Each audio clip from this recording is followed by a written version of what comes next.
Well. It's Super Bowl week and the Raiders are trying to steal the spotlight. I'm not a reporter. I'm not an inside scooper, or I don't claim to be, even if I'm not. But once in a while, I think it's okay to educate ourselves on what the news is out there. Now, we've heard people who are in the know say Raiders are trying to trade up for Jayden Daniels, and I'm not going to talk about that stuff because that's not reported on by super duper duper reliable people. Not saying that it's not true. I'm just saying it's not Ian Rappaport or Albert Breer or DJ or Preeti Schrager. It's not one of these guys who actually has legit background breaking these stories.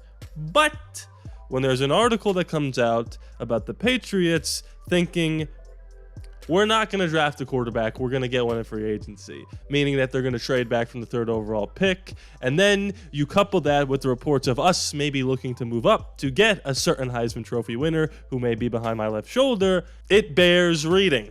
This is on Bleacher Report. Insider believes team is open to trading number 3 overall pick. Despite the need for a franchise quarterback, the New England Patriots are reportedly a candidate to potentially trade back from the number 3 overall pick in the 2024 NFL Draft. According to ESPN's Dan Graziano, some people around the league believe the Patriots could address the quarterback need in free agency, trade back from 3 and fill other holes on the roster. By doing so, the Patriots would be passing on an opportunity to select Caleb Williams, Drake May, or Jayden Daniels. Per Graziano, the Atlanta Falcons moving up from 8 and the Vikings moving up from 11 would be teams to watch if the Pats do decide blah, blah, blah, blah. Okay, so they're talking about Atlanta at 8 and Minnesota at 11. Those aren't that far from 13. And if Telesco's brought in strictly on the fact that he's laid out a plan to go get a quarterback, which is what a lot of people have been saying, and Antonio Pierce used to coach Jayden Daniels, and Jayden Daniels, in his Heisman speech, said, I'd like to thank AP and Marvin Lewis, who are both on the coaching staff now. And then he's posting pictures with people, or people are posting pictures with him saying he wants to play for the Raiders, and Antonio Pierce is liking that stuff on Instagram or Twitter or X or wherever you go for your social media nonsense. Jayden Daniels is looking more and more like a Raider. And again, you guys don't come here for breaking news. If you get my news from me, that's going to be tough because it's going to be a couple days late.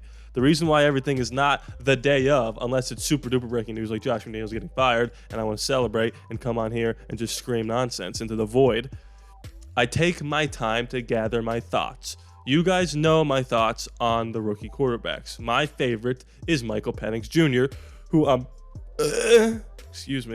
pretty sure will fall to us at 13, although his draft stock is rising because medical reports have come out and said he's completely healthy, yada, yada, yada. My second favorite quarterback in this draft has been up for grabs since I've watched all of them for a video exclusively on Patreon where I reacted to all the highlights. If you want to see that Patreon exclusive video, you can sign up at patreon.com/ALLaBorde Raiders. Link is in the description below. You get ad-free content, early access to every video I post. You can join the Raiders Discord where we could talk during the Super Bowl, during the draft, and exclusive access to videos not able to be posted on YouTube for copyright reasons, yada, yada, yada. In that video, I watched Jayden Daniels, and I said, can he be Lamar or Justin Fields? Because his throwing mechanics are not great, but they could be molded a la Lamar or Josh Allen. This was all before we hired the coordinator that was just with Justin Fields. So now, you take the guy in Luke Getsy who was able to make Justin Fields look pretty damn good these last few weeks of the season. You know, Justin Fields has no weapons, so he's limited with his ability, and he's limited with his ability to get people the ball who aren't exactly superstars in their own right. You couple Luke Getsy with someone like a Jayden Daniels, who has, if Josh Jacobs comes back, which we can talk about that in this video as well, who has a Devontae Adams to throw to, a Jacoby Myers, a Michael Mayer. We've got weapons that Justin Fields and Luke Getsy just didn't have. And if you bring those two together, I think we have a chance to build something truly special. If we trade up to 3 and we draft Jayden Daniels, I am all for it.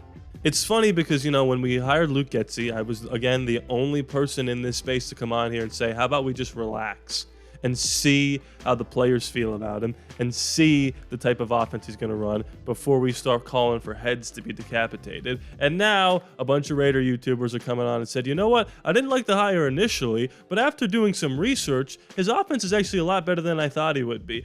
Oh, so after you took any time at all to look up if this guy's actually a good offensive coordinator, that's when you realize he actually was not a bad hire? Oh, that's interesting. Do your research, maybe. Another thing that's come out about Luke Getsy since we've hired him is that it was Davante Adams that I speculated that was pounding the drum for him. This is what Davante Adams had to say. This is Sports Illustrated. Got quotes from Davante Adams about Luke Getsy when we hired him. I was really excited, Adams said. That was a good feeling. Oh, I have an ad popping up on my phone. That was a good feeling knowing it was a guy who I've worked with. I know how he works. I know how his mind works. We have had success together, so it's definitely exciting. Adams went on to add what Getsy will bring. Here's the quote. Innovation. The type of coach that is open-minded and is going to hear things from veteran players who know how things work and the best way to do things. It's a lot different. The open-mindedness and the innovation to the offense, a good run-pass balance. That is the coach I'm used to, that West Coast style. And it will be fun getting to work on new systems and things that we are familiar with me and the guys. Hello! Relax before you make your statements. This is the moral of the story. I, myself, was not a fan of Jayden Daniels.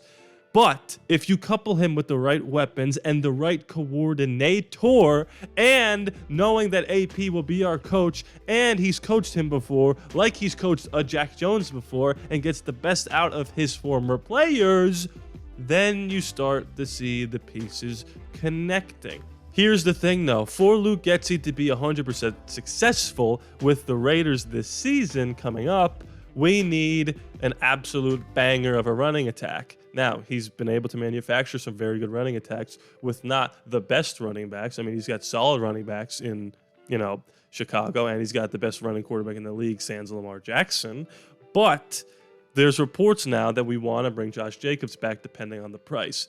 Now, he didn't have the best season, although the second half was way better than the first half. He just got hurt down the end of the road, and his market value has decreased since he's led the league in rushing. So will that help us? Yes. Will that hurt him? Maybe. He's going to make a lot of money either way. If we are able to retain him, which is something that Telesco seems to want, I think we really have a chance to do something special offensively, couple it with some new pieces on defense, another offensive lineman. We can have this team rocking and rolling, and it will come down to, can Luke Getsy, Tom Telesco, and Antonio Pierce get the quarterback position correct and get this guy rocking and rolling? Because if they bring Jacobs back, and if Davante's right about Getsy, and if we trade up and draft a Jayden Daniels, or if a Bo Nix falls to us, or if we sign a Kirk Cousins, no matter what we do with the quarterback position, if we can get that guy making the right reads and putting the ball where it needs to be, we're going to be A-okay. Super Bowl is soon. I feel like people are like, oh, should I root for the Chiefs or should I root for the 49ers? I don't know. What the hell are you talking about? You're considering rooting for the Kansas City Chiefs? Do you want for the rest of your life the debate to be Brady versus Mahomes? You really want to hear Mahomes every time you turn on ESPN? Because if he wins a third Super Bowl in 6 years or whatever it's been, he will never leave our minds for as long as we live. In what universe, I don't care if you grew up in the heart of San Francisco, in what universe are you not rooting for the 49ers to win this game? It's the Kansas City Chiefs. Unless you're Max Crosby who says, I'm selfishly rooting for the Chiefs so we could be the ones to take them down. No one watching this video is feeling that way. I'm not feeling that way. Hell no. I want to see the 49ers beat them 100-0, and I want to see Travis Kelce retire and Andy Reid get fired. That's not going to happen. Neither of them will. But I would like to see it. So, for everyone thinking about rooting for the Chiefs, I respect it, but I hate it, and no thank you. With that being said, thank you so much for watching. Drop likes, drop comments, subscribe if you're new. We're trying to get to 5,000. We got to 4,000 in like a year. We might get to 5,000 in like 3 months, which would be insane. Again, check out the Patreon if you want to support the channel, if you want to support me. I'm trying to make this my full-time job, so if you could check that out. But listen, if you're watching the video, you're already doing enough. That's just above and beyond. You don't have to do that if you can't, if you don't want to. Just check it out if you'd be so obliged. Patreon.com/ALLaBorde Raiders. Please be sure to subscribe. It is free after all, no charge to you. I love you guys, and I will see you next time.